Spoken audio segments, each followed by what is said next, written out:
죄송합니다. 어떻게든 변상해드리겠습니다. 식물인간이 된 아버지의 병원비와 남동생의 학원비를 내기 위해 매일 12시간 넘게 배달 아르바이트를 하던 수지는 오늘 사고를 치고야 말았습니다. 재벌 회장 최준호의 최고급 외제차인 벤틀리를 박아버린 것이죠. 그런데 최준호 회장은 화를 내기는커녕 수진의 얼굴을 보고는 차에서 내려 가까이 다가오는데, 자, 자네 그 얼굴은 태민? 태민이란 이름은 최 회장의 18년 전 죽은 아들의 이름이었습니다. 태민과 똑 닮은 얼굴의 수진을 보고 자기도 모르게 그 이름이 나왔죠. 하지만 이상했습니다. 이미 최준호 회장의 집에는 손녀가 있었거든요. 이게 도대체 어떻게 된 일인지 확인하기 위해 최준호 회장은 수진을 데리고 병원으로 가게 됩니다. 과연 이 엇갈린 두 여자의 운명은 어떻게 될까요? 그리고 회장은 어떤 진실을 마주하게 될까요? 지금부터 이야기의 끝까지 함께 하시면서 그 진실을 확인해 주세요. 엇갈린 운명의 이야기를 지금 시작하겠습니다.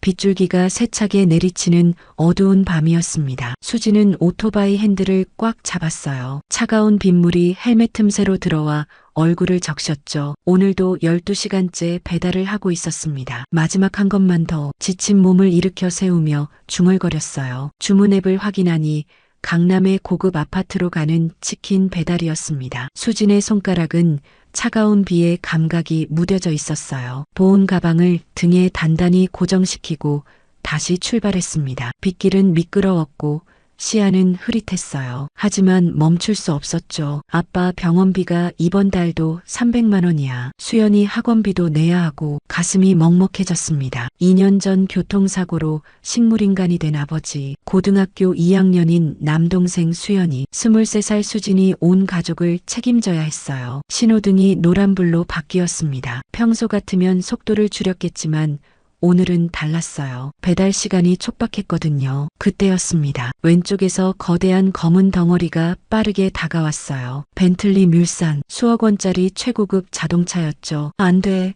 수진이 브레이크를 잡았지만 늦었습니다. 쿵! 엄청난 충격이 온몸을 덮쳤어요. 수진의 작은 스쿠터는 종이처럼 구겨졌습니다. 몸이 공중으로 붕 떠올랐어요. 그 짧은 순간 수진의 머릿속에 많은 생각이 스쳐 지나갔습니다. 아빠, 수연아, 미안해.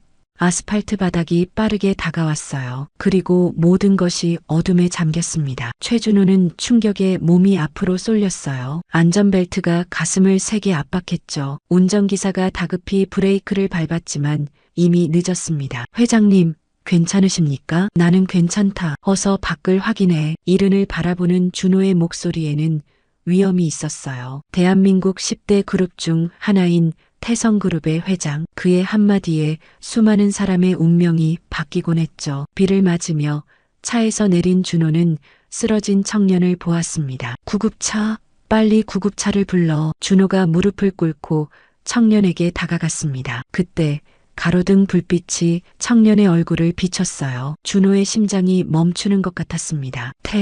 태민아?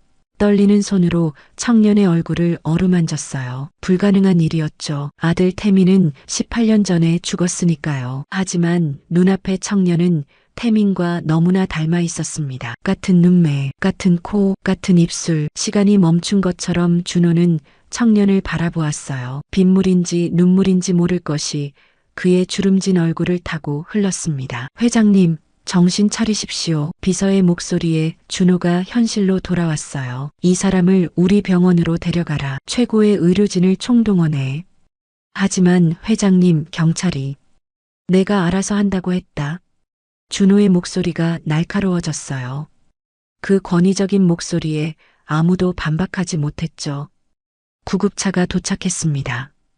의료진이 조심스럽게 수진을 들것에 옮겼어요. 준호는 그 모습을 한시도 놓치지 않고 지켜보았습니다. 나도 함께 타겠다. 회장님, 그러실 필요는. 내가 친 사람이다.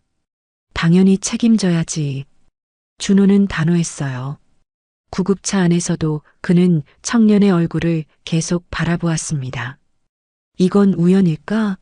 아니면 마음속 깊은 곳에서 무언가가 꿈틀거렸어요. 18년 동안 묻어두었던 그리움과 죄책감이 다시 솟아올랐죠. 태성병원 응급실에 도착했습니다. 최고의 의료진이 대기하고 있었어요. 최선을 다해라. 무슨 일이 있어도 살려내야 한다. 준호의 명령에 의료진이 바쁘게 움직였습니다. 수술실 앞에서 준호는 초조하게 기다렸어요. 그때 간호사가 다가왔습니다. 환자분 소지품입니다. 비에 젖은 지갑을 건네받은 준호는 조심스럽게 열어보았어요. 김수진, 2002년 5월 3일생. 준호의 손이 떨렸습니다. 5월 3일. 그 날짜는 너무나 익숙했어요. 손녀 미래의 생일과 똑같았으니까요. 이게 무슨... 더 살펴보니 낡은 가족 사진이 있었습니다. 병원 침대에 누운 중년 남자와 교복 입은 소년, 그리고 환하게 웃는 수진. 사진 뒤에 작은 글씨가 적혀 있었어요. 우리 가족 힘내자. 2024년 3월. 준호의 가슴이 뭉클해졌습니다. 이 청년도 누군가의 가족이었어요. 사랑하는 사람들을 위해 비 오는 밤에도 배달을 하다가 사고를 당한 거였죠. 회장님, 경찰이 오셨습니다. 알았다. 준호는 지갑을 내려놓고 일어났어요. 하지만 그의 시선은 계속 수술실 문을 향했습니다. 2시간이 지났습니다. 마침내 수술실 문이 열렸어요. 환자는 어떻습니까? 다행히 생명에는 지장이 없습니다. 뇌진탕과 갈비뼈 골절, 여러 곳에 타박상이 있지만 회복 가능합니다. 준호가 안도의 한숨을 내쉬었어요. 환자가 깨어나면 바로 알려주시오. 그리고 치료비는 전액 우리가 부담한다. 알겠습니다, 회장님. 준호는 수진이 입원한 특실로 갔습니다. 창백한 얼굴로 누워있는 모습이 더욱 태민을 닮아 보였어요. 대체 넌 누구니? 왜 이렇게 내 아들을 닮았지? 그때 수진의 손가락이 꿈틀거렸습니다. 천천히 눈을 뜨는 수진. 초점 없던 눈동자가 서서히 또렷해졌어요. 아, 여기가. 정신이 드나? 괜찮은가? 준호의 목소리를 듣고 수진이 고개를 돌렸습니다. 고급 정장을 입은 노인을 보고 순간 당황했어요. 제가 사고를... 그때서야 모든 것이 기억났습니다. 비 오는 길, 검은 벤틀리, 그리고 충돌. 죄송합니다. 정말 죄송합니다. 수진이 급하게 몸을 일으키려 했지만 통증에 다시 누웠어요. 가만히 있어. 다친 곳이 많다. 저 때문에 차가... 죄송합니다. 보상은 제가 어떻게든... 수진의 눈에 눈물이 고였습니다. 수억 원짜리 외제차. 평생 벌어도 갚을 수 없을 거예요. 그런 걱정은 하지 마라. 보험으로 처리될 테니. 준호의 목소리가 의외로 부드러웠어요. 수진은 놀란 눈으로 그를 바라보았죠. 하지만 대신 한 가지 묻고 싶은 게 있다. 준호가 수진을 똑바로 바라보았습니다.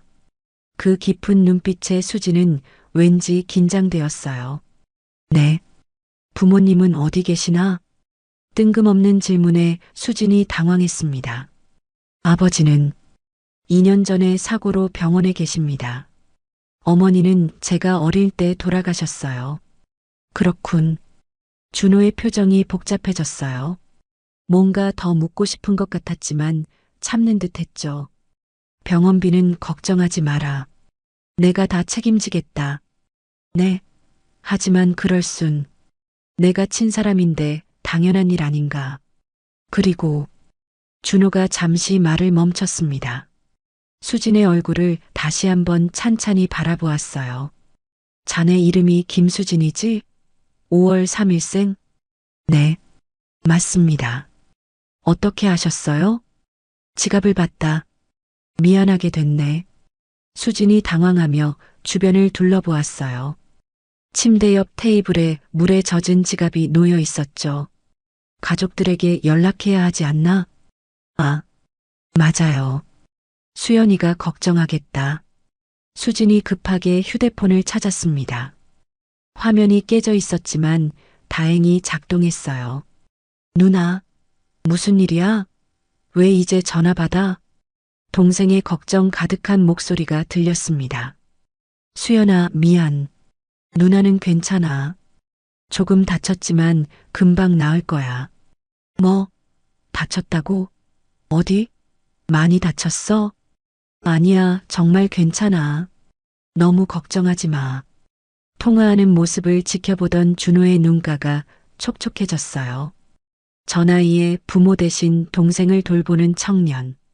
그것도 위험한 배달 일을 하면서.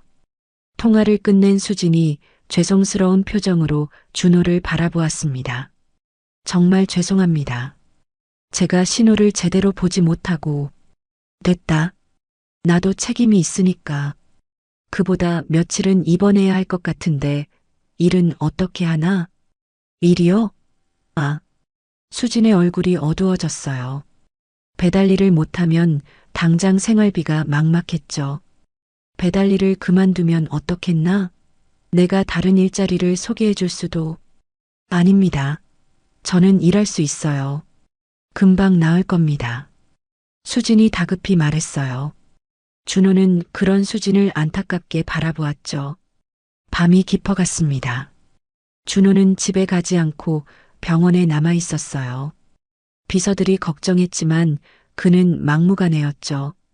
새벽 3시, 준호는 수진의 병실 앞 의자에 앉아 있었습니다. 창문으로 보이는 서울의 야경이 쓸쓸해 보였어요. 정말 우연일까? 18년 전 손자가 태어나던 날. 하지만 기쁨도 잠시, 며느리가 출산 후유증으로 세상을 떠났어요. 그리고 아들 태민은 그 충격을 이기지 못하고 자살을 선택했죠. 갓 태어난 손녀 미래만 남았습니다. 5월 3일생. 수진과 같은 생일. 너무 많은 우연이야.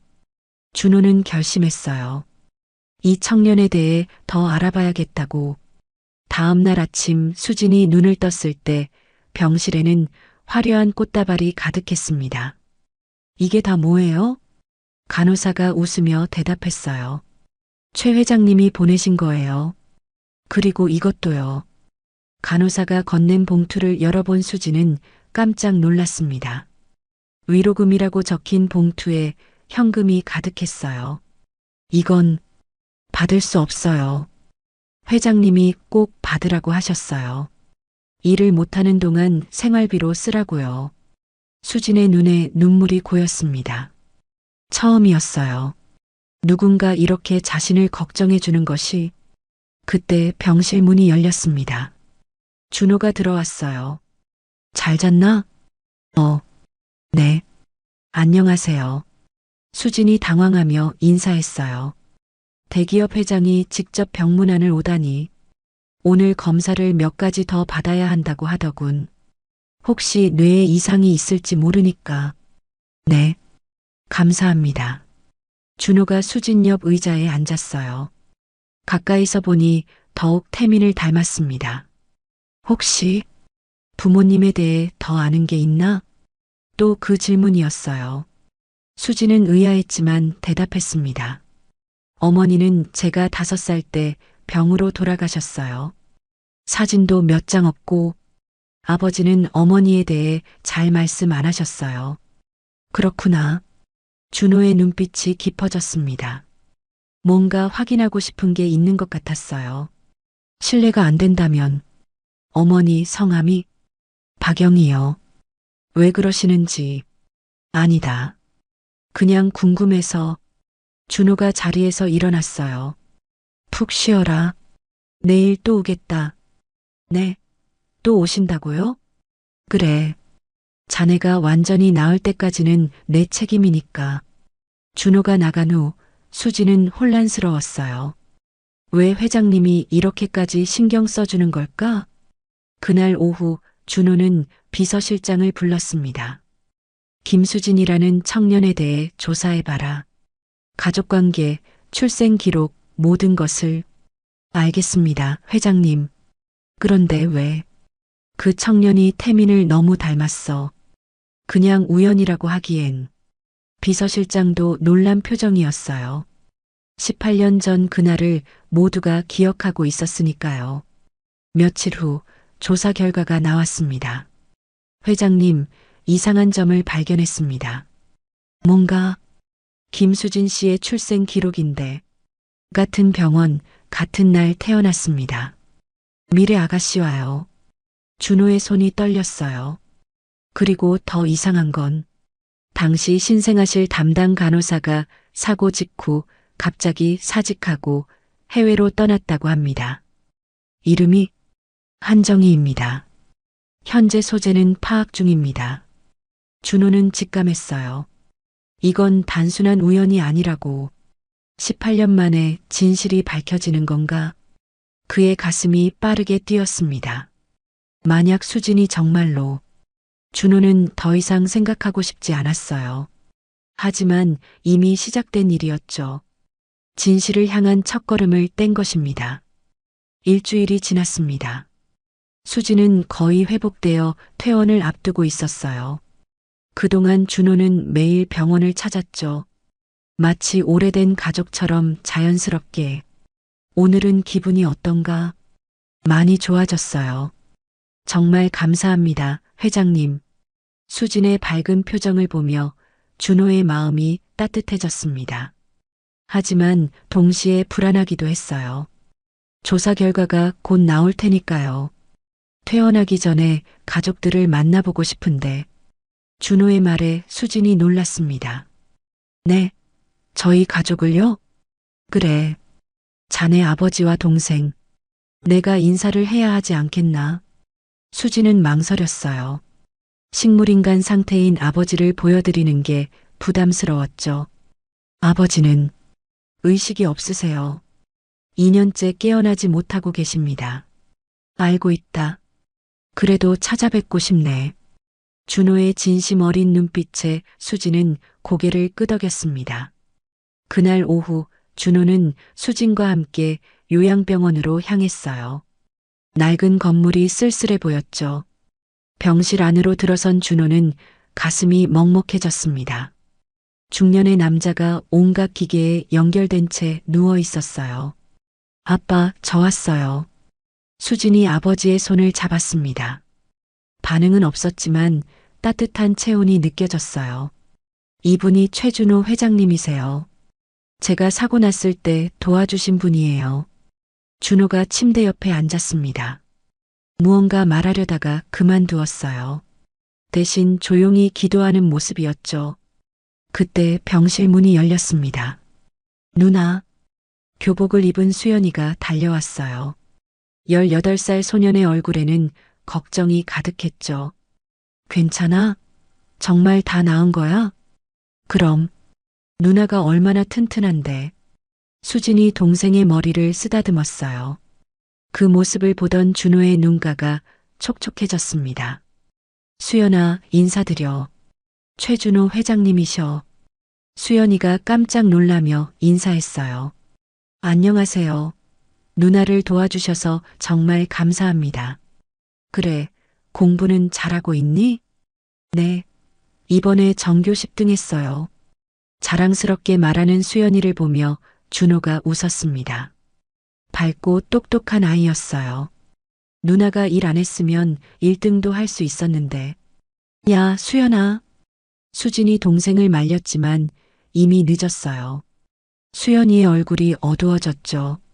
누나가 나 때문에 고생하는 거 다 알아. 미안해. 그런 소리 하지 마. 누나가 하고 싶어서 하는 거야. 남매의 대화를 듣던 준호의 마음이 아팠습니다. 이렇게 어린 나이에 서로를 위해 희생하며 살아가다니. 병원을 나온 후 준호는 수진에게 물었어요. 혹시 어머니 쪽 친척은 없나? 이모가 한 분 계세요. 부산에 사시는데 자주 못 뵙죠? 이모라. 혹시 어머니 유품 같은 게 있을까? 수진이 의아한 표정을 지었습니다. 왜 그런 걸 물으시는지. 그냥 궁금해서 그러네. 자네가 어떤 환경에서 자랐는지 알고 싶어서. 며칠 후 수진의 이모가 서울로 올라왔습니다. 준호가 모든 경비를 대주었죠. 어머, 수진아. 얼굴이 왜 이렇게 됐니? 50대 중반의 여인이 수진을 안으며 울었어요. 괜찮아요, 이모. 다 나았어요. 이모는 준호에게 연신 고개를 숙였습니다. 정말 감사합니다. 이 아이가 얼마나 고생하는지. 아닙니다. 제가 오히려 죄송하죠. 차를 마시며 이야기를 나누던 중 준호가 조심스럽게 물었습니다. 혹시 수진 어머니의 유품이 있을까요? 유품이요? 아, 맞다. 제가 보관하고 있는 상자가 하나 있긴 해요. 이모의 대답에 준호의 눈빛이 반짝였어요. 볼 수 있을까요? 물론이죠. 다음에 부산에 올 때 가져다 드릴게요. 아니면 제가 직접 모시고 가도 될까요? 오늘이라도. 갑작스러운 제안에 모두가 놀랐습니다. 특히 수진은 이해할 수 없었어요. 회장님, 왜 이렇게까지?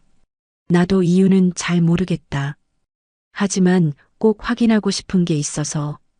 그날 저녁 일행은 부산으로 향했습니다. 준호의 전용 차량이었죠. 이모의 작은 아파트에 도착했어요. 깔끔하지만 소박한 집이었습니다. 잠깐만요. 창고에 보관해뒀어요. 이모가 먼지 쌓인 상자를 가져왔습니다. 오래된 종이 상자였어요. 언니가 돌아가시고 형부가 맡겼어요. 수진이가 크면 주라고. 상자를 여는 순간 모두가 숨을 죽였습니다. 낡은 앨범, 편지 몇 통, 그리고 작은 보자기에 쌓인 무언가가 있었어요. 수진이 떨리는 손으로 보자기를 풀었습니다. 그 안에는 하얀 손수건이 있었어요. 이게 뭐지? 손수건 한쪽 구석에 금실로 수놓은 글자가 있었습니다. 별이. 준호의 얼굴이 하얗게 변했어요. 손이 떨리기 시작했습니다. 이걸 어디서? 왜 그러세요, 회장님? 수진이 걱정스럽게 물었지만 준호는 대답할 수 없었어요. 눈물이 먼저 흘러내렸으니까요.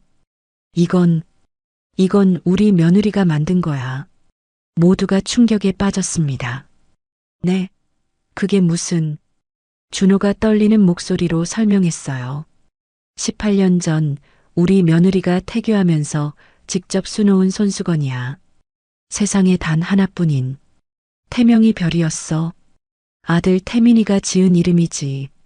이모가 놀라서 상자를 다시 확인했습니다. 그럴 리가. 이건 분명 언니가. 그때 상자 바닥에서 오래된 사진 한 장이 나왔어요. 병원 신생아실 사진이었죠. 사진 뒤에 작은 글씨가 적혀 있었습니다. 2002년 5월 3일. 우리 별이 태어난 날. 준호가 사진을 들고 오열했습니다. 18년 만에 찾은 단서였어요. 그럼 수진이가... 이모도 상황을 이해하기 시작했습니다. 수진만 혼란스러운 표정이었죠. 무슨 말씀이신지 이해가 안 돼요. 제가 왜... 준호가 수진의 손을 꽉 잡았어요. 너일 수도 있구나. 내 진짜 손녀. 충격적인 말에 수진은 아무 말도 할 수 없었습니다. 다시 서울로 돌아온 후 준호는 비서실을 총동원했어요. 18년 전 5월 3일 태성병원 신생아실 기록을 모두 가져와라. CCTV, 근무 기록, 모든 것을. 알겠습니다, 회장님. 며칠 동안 치열한 조사가 이어졌습니다. 그리고 마침내 중요한 단서를 찾았어요. 회장님, 한정이라는 간호사를 찾았습니다. 뭐라고? 당시 신생아실 담당이었는데 5월 4일 갑자기 사직했다고 합니다. 그것도 새벽에. 준호의 눈빛이 날카로워졌어요. 계속해봐. 더 수상한 건 병원 금고에서 현금 3천만 원이 사라졌다고 합니다. 한정희가 의심받았지만 증거가 없어서. 그 여자는 어디 있나? 그게 사직 직후 해외로 출국했습니다. 필리핀으로요. 퍼즐 조각이 맞춰지기 시작했어요. 도박 빚이 있었나? 네. 조사해보니 3억 원가량의 빚이 있었습니다. 사채업자들에게 쫓기고 있었고요. 준호는 주먹을 꽉 쥐었어요. 분노가 치밀어 올랐죠. 그 여자가 아이들을 바꿔친 거구나. 그날 밤 준호는 수진을 만났습니다. 떨리는 목소리로 모든 것을 설명했어요. 18년 전 내 손녀가 태어났어. 5월 3일 자네와 같은 날. 수진은 조용히 듣고 있었습니다. 하지만 며느리가 출산 후유증으로 죽었고 아들은 그 충격으로 자살했지. 갓난아기만 남았어. 준호의 목소리가 떨렸어요. 지금까지 미래라고 불렸던 그 아이가 사실은 내 손녀가 아닐 수도 있구나. 그럼 저는요? 자네가 진짜일 가능성이 커. 그 손수건이 증거야. 수진의 눈에서 눈물이 흘렀습니다. 23세 동안 믿어왔던 모든 게 흔들렸어요.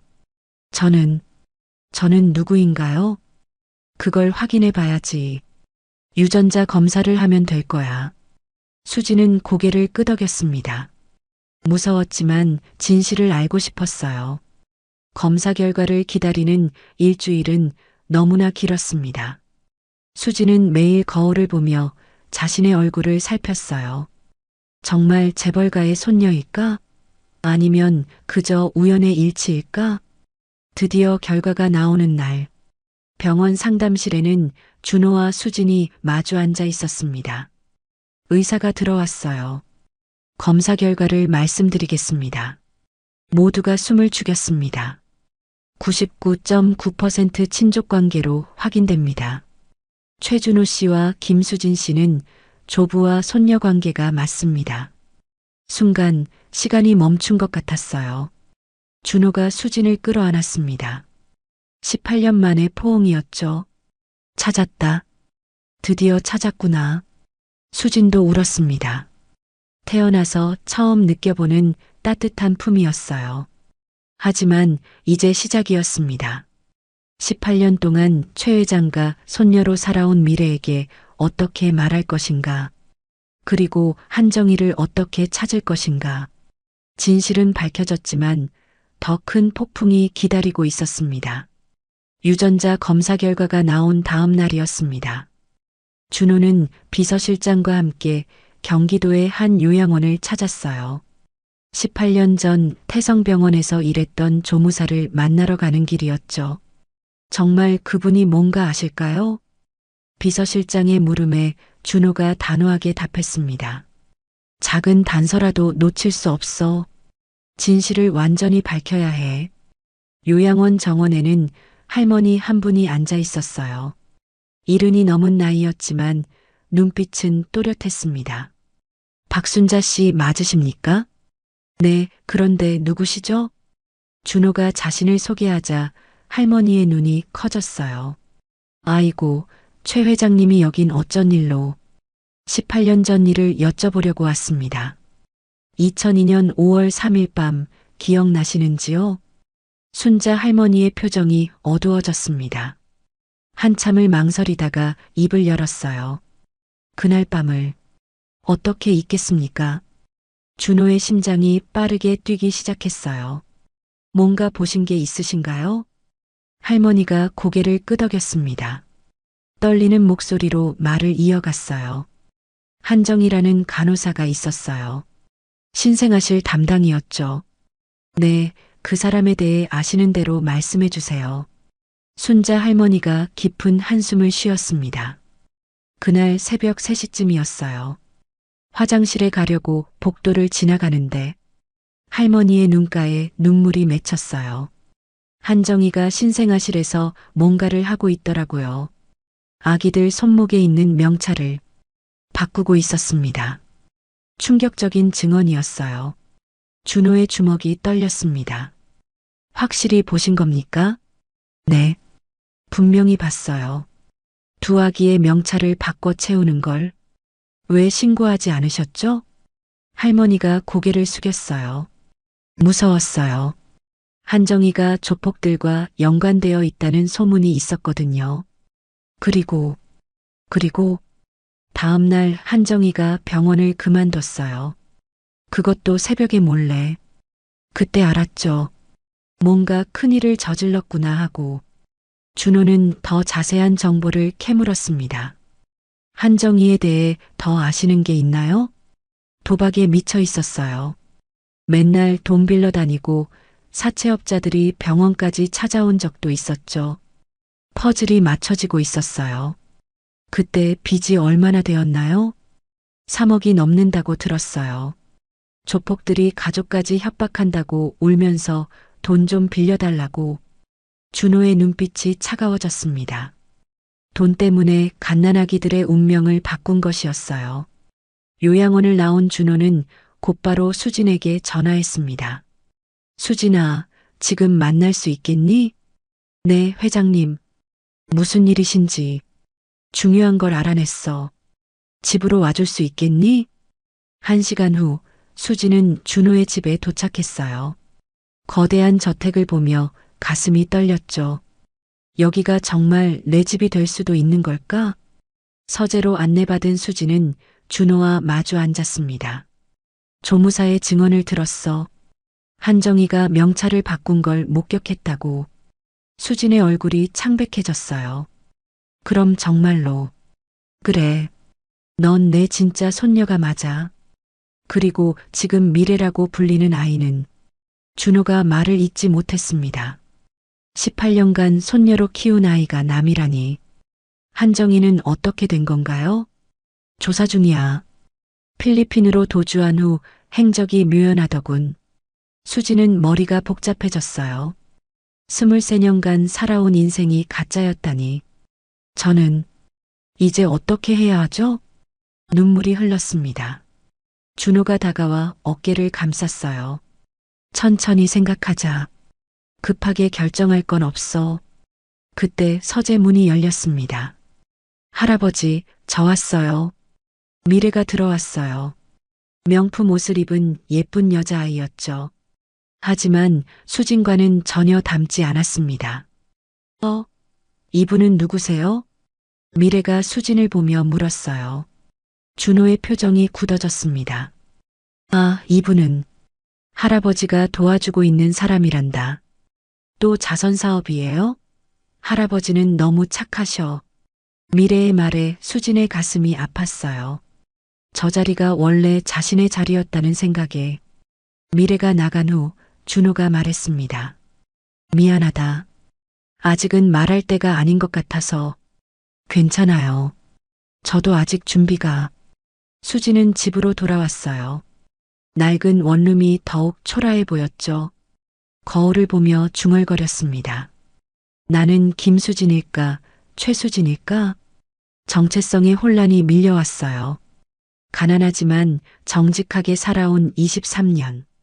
그게 전부 거짓이었다니. 다음 날 준호의 비서실은 한정희의 행적을 더 자세히 조사했습니다. 회장님, 충격적인 사실을 발견했습니다. 뭔가? 한정희가 2002년 5월 2일에 딸을 출산했습니다. 준호의 눈이 번뜩였어요. 뭐라고? 그럼. 네. 다음 날 신생아실에 있던 자기 딸과 회장님 손녀를 바꿔친 것으로 보입니다. 분노가 치밀어 올랐어요. 제 딸을 재벌가 손녀로 만들기 위해 그런 짓을 한 것이었죠. 그리고 한 가지 더 있습니다. 말해봐. 한정희가 병원을 떠나면서 5천만 원을 받았습니다. 출처를 조사해 보니 비서실장이 잠시 멈췄어요. 최태민 도련님 명의의 계좌에서 나간 돈이었습니다. 준호가 충격을 받았어요. 태민이가? 왜? 아마도 한정희가 협박했을 가능성이 큽니다. 아이를 바꿔친 걸 알렸을지도. 모든 게 명확해졌어요. 한정희는 돈을 위해 모든 걸 계획한 것이었죠. 그날 저녁 수지는 남동생 수연과 저녁을 먹고 있었어요. 누나, 요즘 이상해. 무슨 일 있어? 아니야. 그냥 좀 피곤해서. 수연이가 걱정스러운 눈빛으로 누나를 바라보았어요. 최 회장님이랑 무슨 일 있는 거 아니야? 수지는 동생에게 차마 말할 수 없었습니다. 자신이 재벌가 손녀라는 사실을. 수연이는 내 진짜 동생이 아니야. 하지만 피는 물보다 진하다고 하지만 23년간 함께한 정은 피보다 진했어요. 수연아, 응? 누나가 만약 다른 사람이 된다면 어떨 것 같아? 무슨 소리야? 누나는 누나지. 수연이가 웃었어요. 누나가 재벌이 되든 대통령이 되든 우리 누나인 건 변하지 않아. 수진의 눈가가 뜨거워졌습니다. 며칠 후 드디어 한정희의 소재가 파악되었어요. 캄보디아에 있습니다. 가명을 쓰고 있었어요. 준호가 결심했습니다. 데려와라. 어떤 수를 써서라도. 하지만 수진이 말렸어요. 할아버지, 잠깐만요. 할아버지라는 말이 어색했지만 수진은 계속했습니다. 미래, 그 아이한테 먼저 말해야 하지 않을까요? 준호가 망설였어요. 하지만 그 아이도 피해자예요. 18년 동안 거짓 삶을 산 거잖아요. 수진의 말이 맞았습니다. 미래도 아무 죄가 없었어요. 그래, 내 말이 맞구나. 준호는 깊은 고민에 빠졌습니다. 어떻게 미래에게 진실을 말할 것인가. 그날 밤 수진은 병원에 있는 아버지를 찾아갔어요. 아빠, 저예요. 여전히 의식이 없는 아버지. 하지만 수진은 말을 이어갔습니다.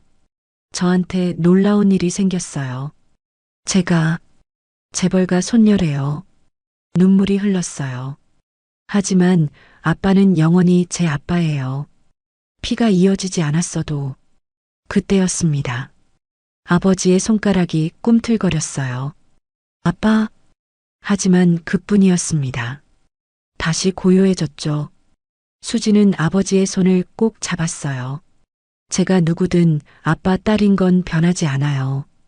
꼭 일어나서 제 얘기 들어주세요. 진실은 밝혀졌지만 수진의 마음은 더 복잡해졌습니다. 두 개의 정체성 사이에서 갈등하는 수진. 그리고 곧 폭풍이 몰아칠 최가. 모든 것이 변하려 하고 있었어요. 운명의 저녁이 다가왔습니다. 준호는 거실 창문 앞에 서서 정원을 바라보았어요. 18년 동안 손녀로 키운 미래. 오늘 그 아이의 세계가 무너질 것이었죠. 할아버지, 오늘 왜 이렇게 정식으로 저녁을 차리셨어요? 미래가 밝게 웃으며 들어왔습니다. 20살의 예쁜 아가씨였어요. 하지만 그 미소가 곧 사라질 것을 생각하니 준호의 가슴이 찢어졌습니다. 앉거라, 미래야. 할 이야기가 있다. 준호의 무거운 목소리에 미래가 의아한 표정을 지었어요. 무슨 일이세요? 할아버지 표정이. 그때 집사가 누군가를 안내했습니다. 수진이었어요. 저번에 본 그분이네요? 왜? 미래가 당황했습니다. 수진도 긴장한 표정으로 자리에 앉았어요. 준호가 깊은 숨을 들이쉬었습니다. 그리고 천천히 입을 열었어요. 미래야, 이제 진실을 말해야겠구나. 진실이요? 무슨? 18년 전 내가 태어나던 날 있었던 일이다. 미래의 눈빛이 흔들렸어요. 불안한 예감이 스쳐 지나갔죠. 준호는 차분하게 모든 것을 설명했습니다. 한정이라는 간호사, 바뀐 명찰, 그리고 유전자 검사 결과까지. 설명이 길어질수록 미래의 얼굴은 하얗게 변해갔어요. 그럼 제가. 미래의 목소리가 떨렸습니다. 미안하다, 미래야. 하지만 수진이가 내 진짜 손녀다. 순간 정적이 흘렀어요. 그리고 폭발했습니다. 거짓말이에요. 이런 거짓말을 왜 하세요? 미래가 소리쳤어요. 눈물이 쏟아졌죠. 18년이에요. 18년 동안 저는 할아버지 손녀였어요. 미래야. 아니에요. 인정할 수 없어요. 미래가 벌떡 일어났습니다. 온몸이 떨리고 있었어요. 수진이 조심스럽게 말했습니다. 미래 씨, 저도 힘들어요. 하지만 당신은 뭐예요? 갑자기 나타나서 내 인생을 빼앗아가는 도둑이잖아요. 미래의 날카로운 말에 수진도 상처받았어요. 하지만 이해할 수 있었습니다. 내가 도둑이라면 18년 전에 훔쳐간 거예요. 이제 돌려받는 것 뿐이고요. 수진의 담담한 말에 미래가 더욱 격분했습니다. 감히 어떻게? 미래가 수진에게 달려들려 했지만 준호가 막았어요. 그만해라, 미래야. 이건 누구의 잘못도 아니다. 할아버지도 저를 버리시는 거예요? 가짜라서? 미래의 절규에 준호의 눈에서도 눈물이 흘렀습니다. 아니다. 넌 여전히 내 손녀야. 피는 이어지지 않았어도 필요 없어요. 그런 동정 따위. 미래가 거실을 뛰쳐나갔습니다. 문이 쾅 닫히는 소리가 집안에 울렸어요. 남겨진 준호와 수지는 한참 동안 말이 없었습니다. 죄송해요. 제가 나타나서. 수진이 작게 말했어요. 내 잘못이 아니다. 이건 언젠가는 밝혀져야 할 진실이었어. 준호가 지친 표정으로 말했습니다. 미래는 어떻게 되는 거예요? 내가 끝까지 책임질 거다. 해외 유학을 보낼 생각이야. 새로운 환경에서 새 출발을 하도록. 수지는 고개를 끄덕였어요. 그게 최선인 것 같았죠. 며칠 후 미래는 호주로 떠났습니다. 준호가 마련한 집과 충분한 생활비를 가지고 공항에서 미래는 준호를 차갑게 바라보았어요. 언젠가는 용서하겠지만 지금은 아니에요. 알고 있다. 건강하게 지내라. 미래가 돌아섰습니다. 한 번도 뒤돌아보지 않고 게이트로 들어갔어요.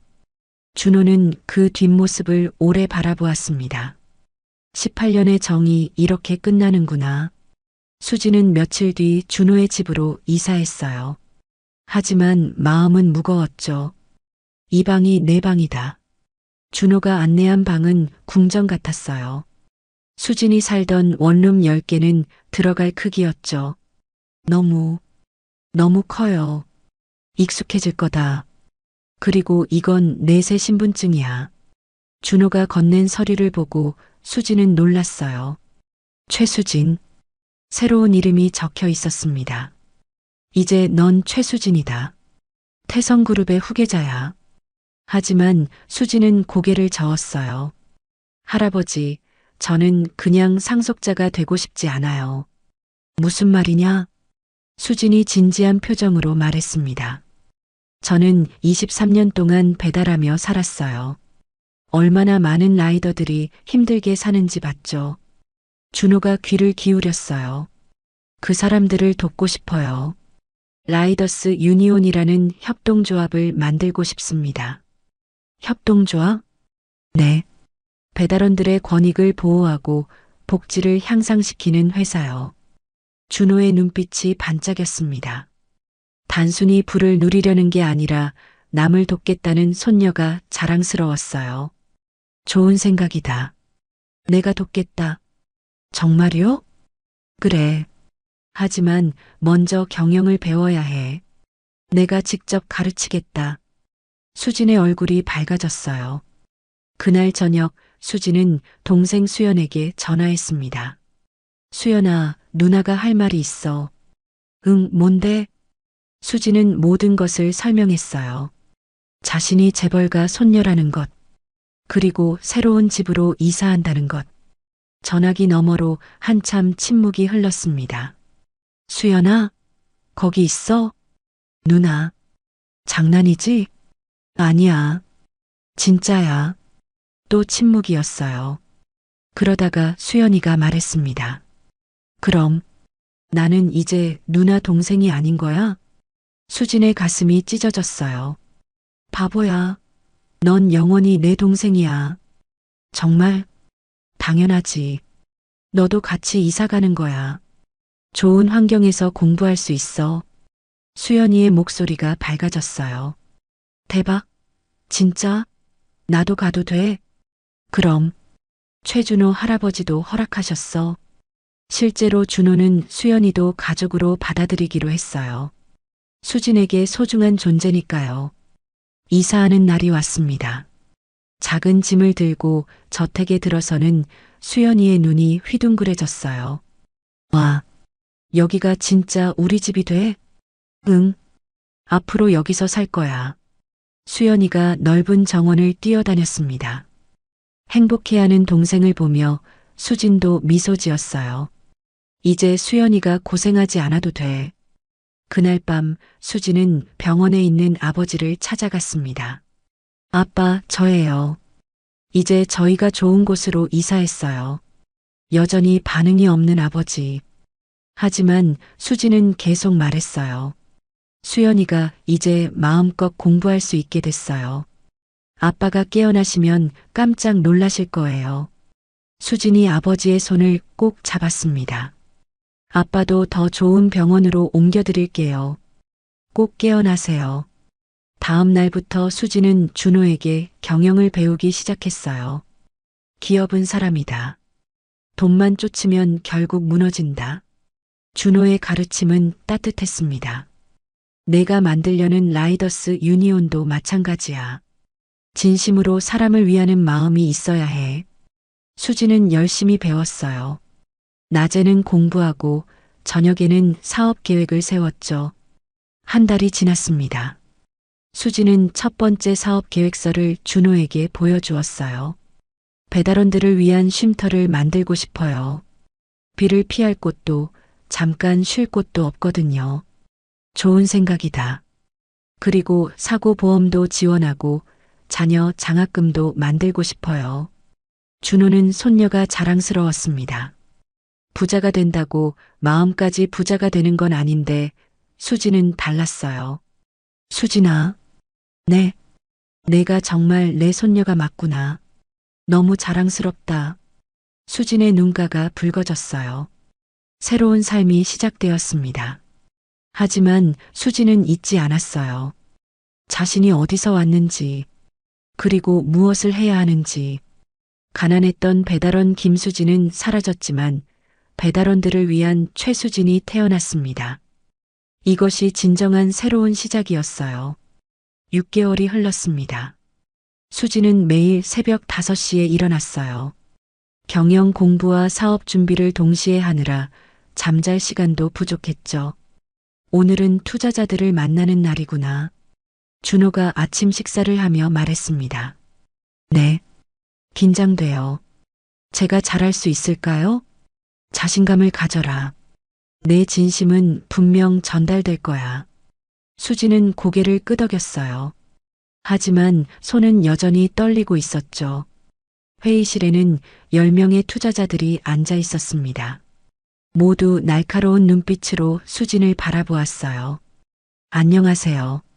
저는 라이더스 유니온의 대표 최수진입니다. 수진이 발표를 시작했어요. 저는 3년 동안 직접 배달을 했습니다. 비 오는 날도 눈 오는 날도 쉬지 않았어요. 투자자들의 표정이 조금씩 바뀌기 시작했습니다.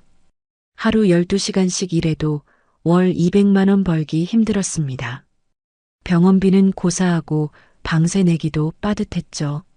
수진의 목소리에 진심이 묻어났어요. 라이더스 유니온은 단순한 배달 플랫폼이 아닙니다. 배달원들의 삶을 바꾸는 희망입니다. 한 투자자가 물었습니다. 구체적으로 뭐가 다른가요? 첫째, 수수료를 절반으로 낮춥니다. 둘째, 모든 라이더에게 상해보험을 무료로 제공합니다. 셋째, 자녀 교육비를 지원합니다. 그럼 수익은 어떻게 내죠? 날카로운 질문이었어요. 하지만 수진은 준비가 되어 있었습니다. 광고 수익과 프리미엄 서비스로 충당합니다. 그리고 수진이 잠시 멈췄어요. 그리고 힘있게 말했습니다. 돈만 보고 사업하지 않습니다. 사람을 보고 합니다. 회의실이 조용해졌어요. 그러다가 한 투자자가 박수를 쳤습니다. 이어서 다른 사람들도 박수를 쳤어요. 투자하겠습니다. 저도요. 저도 동참하겠습니다. 수진의 눈에 눈물이 고였어요. 드디어 시작이었습니다. 그날 저녁 수진은 병원으로 달려갔습니다. 아빠, 제가 해냈어요. 여전히 누워있는 아버지 앞에서 수진은 기쁨을 나눴어요. 이제 정말 시작이에요. 아빠가 깨어나시면 보여드릴게요. 1년이 지났습니다. 라이더스 유니온은 빠르게 성장했어요. 첫 달 회원수 1000명, 6개월 만에 1만 명, 1년 만에 5만 명. 대표님, 좋은 소식입니다. 직원이 뛰어들어왔어요. 첫 번째 라이더 쉼터가 완공됐습니다. 수진은 현장으로 달려갔습니다. 깨끗한 건물에는 쉴 수 있는 의자와 간단한 음료가 준비되어 있었어요. 와, 정말 우리를 위한 공간이네요. 한 배달원이 감격해 했습니다. 이제 비 올 때 여기서 쉴 수 있겠어요. 감사합니다. 배달원들의 감사 인사에 수진의 가슴이 뜨거워졌어요. 이게 바로 자신이 원했던 것이었죠. 하지만 경쟁은 치열했습니다. 최 대표, 대기업들이 우리를 견제하기 시작했어요. 알고 있습니다. 하지만 우리는 우리 길을 가면 됩니다. 수지는 흔들리지 않았어요. 준호의 가르침이 큰 힘이 되었죠. 기업의 가치는 숫자가 아니라 사람에게 있다. 그걸 잊지 마라. 준호는 매일 수진을 격려했습니다. 2년이 지났어요. 누나, 나 이번에 모의고사 전국 50등 했어. 수연이가 자랑스럽게 성적표를 보여줬습니다. 우와, 대단하다. 우리 수연이 정말 열심히 했구나. 누나가 고생 안 하니까 나도 공부에만 집중할 수 있어. 고마워. 수연이의 말에 수지는 뿌듯했어요. 이제 동생이 꿈을 펼칠 수 있게 됐으니까요. 그런데 어느 날 기적이 일어났습니다. 병원에서 전화가 왔어요. 최수진 보호자님이신가요? 환자분이 의식을 회복하셨습니다. 수지는 전화기를 떨어뜨릴 뻔했어요. 뭐라고요? 김창수 환자분이 방금 눈을 뜨셨어요. 수지는 모든 일을 제쳐두고 병원으로 달렸습니다. 심장이 터질 것 같았어요. 병실 문을 열자 믿을 수 없는 광경이 펼쳐졌습니다. 아버지가 눈을 뜨고 있었어요. 3년 만이었죠. 진아? 아버지의 목소리는 약했지만 분명했어요. 수지는 아버지를 안고 울었습니다. 아빠, 정말 아빠 맞아요? 깨어났어요. 내가 얼마나 잤니? 3년이요. 3년 동안 잠들어 계셨어요. 아버지의 눈에도 눈물이 고였습니다. 미안하다. 너희들만 고생시켜서. 아니에요. 이제 다 괜찮아요. 정말 다 좋아졌어요. 수연이도 달려왔습니다. 아빠, 가족이 다시 하나가 된 순간이었어요. 수지는 그동안 있었던 일을 차근차근 설명했습니다. 자신이 재벌가 손녀였다는 것, 그리고 라이더스 유니온을 만든 것까지. 그런 일이 너무 놀랍구나. 아버지는 충격을 받았지만 동시에 자랑스러워했어요. 하지만 넌 여전히 내 딸이야. 그게 제일 중요해. 네, 아빠. 저는 영원히 아빠 딸이에요. 3년째 되는 해, 라이더스 유니온은 업계 1위가 되었습니다. 전국 30만 명의 배달원이 회원이 되었어요. 최 대표님, 국회에서 감사장을 수여한대요. 라이더 복지 향상에 기여한 공로를 인정받았습니다. 하지만 수진에게 가장 기쁜 소식은 따로 있었어요. 누나, 나 의대 합격했어. 수연이가 합격 통지서를 들고 뛰어왔습니다. 정말? 우리 수연이가 의사가 되는 거야? 응. 아빠처럼 아픈 사람들을 돕고 싶어. 수지는 동생을 꼭 안아주었어요. 가족이 함께 모인 저녁 식사. 회복 중인 아버지, 의대생이 된 수연이, 그리고 성공한 CEO가 된 수진. 축배를 들자 준호가 잔을 들었습니다. 우리 가족의 행복을 위하여 모두가 잔을 부딪혔어요. 수지는 생각했습니다. 돈이 없어서 힘들었던 시절, 아버지가 쓰러져서 막막했던 날들, 그 모든 것이 지금의 자신을 만들었다고. 할아버지, 응? 제가 김수진이었기 때문에 최수진이 될 수 있었어요. 감사합니다. 준호가 따뜻하게 미소 지었어요. 그래, 넌 정말 자랑스러운 내 손녀다. 창밖으로 배달 오토바이들이 지나갔습니다. 예전의 수진처럼 열심히 일하는 사람들. 이제 여러분도 행복해질 거예요. 제가 약속합니다. 수진은 마음속으로 다짐했어요. 새로운 시작은 이제 완성되어 가고 있었습니다. 가족과 함께, 그리고 수많은 동료들과 함께 21년이 지난 어느 날이었습니다. 준호의 휴대폰이 울렸어요. 국제전화였죠. 최 회장님, 한정희를 찾았습니다. 비서실장의 목소리에 준호의 손이 떨렸습니다. 어디에 있나? 캄보디아 프놈펜입니다. 현지 경찰과 협조해서 체포했습니다. 21년. 그토록 오랜 세월 동안 도망 다닌 한정희가 드디어 잡혔어요. 수진에게 소식을 전하자 그녀는 한참 동안 말이 없었습니다. 이제야 모든 게 끝나는군요. 그래, 이제 진짜 끝이다. 일주일 후 한정희가 한국으로 송환되었어요. 경찰서 조사실. 머리가 하얗게 센 한정희가 고개를 숙이고 있었습니다. 21년 전 왜 그런 짓을 했습니까? 형사의 질문에 한정희가 떨리는 목소리로 답했어요. 도박빚이 3억이 넘었어요. 조폭들이 딸을 죽이겠다고. 그녀의 눈에서 눈물이 흘렀습니다. 그날 밤 제 딸이 태어났어요. 그리고 최 회장과 손녀도. 한정희가 울먹이며 자백했습니다. 미친 생각이었어요. 명찰을 바꾸면 제 딸이 부자로 살 수 있을 거라고. 모든 것을 털어놓은 한정희. 그녀도 피해자였을까요? 아니면 가해자였을까요? 최 회장님께, 그 아이에게 정말 죄송합니다. 한정희는 결국 징역 10년을 선고받았어요. 21년의 도피 생활도 형벌이었지만 법의 심판은 피할 수 없었죠.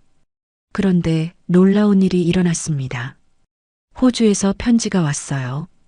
미래였습니다. 준호는 떨리는 손으로 편지를 열었어요. 할아버지께. 3년이 지났습니다. 이제야 편지를 쓸 용기가 생겼어요. 처음엔 정말 미웠어요. 세상이 무너지는 것 같았죠. 하지만 시간이 지나면서 깨달았습니다. 할아버지가 저를 18년 동안 사랑해 주신 건 진짜였다는 걸요. 저는 이곳에서 새로운 삶을 시작했어요. 대학에서 사회복지를 공부하고 있습니다. 언젠가 한국으로 돌아가면 저처럼 정체성 혼란을 겪는 아이들을 돕고 싶어요. 수진 언니에게도 전해주세요. 미안하다고. 그리고 고맙다고. 언니가 없었다면 할아버지도 저도 평생 거짓 속에 살았을 거예요. 사랑합니다, 할아버지. 미래올림. 준호는 편지를 읽으며 울었습니다. 미래가 이렇게 성숙해졌다니.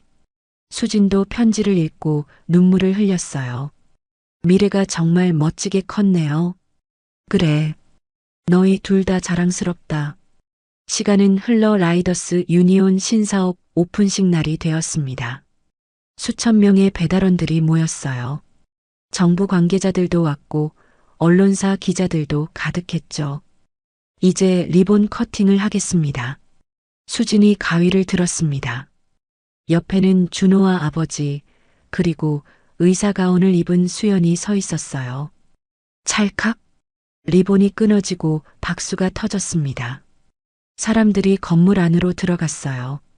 그런데 로비에 특별한 전시물이 있었습니다. 찌그러진 벤틀리 범퍼와 부서진 스쿠터. 사람들이 의아해하며 바라보았어요. 수진이 마이크를 잡았습니다.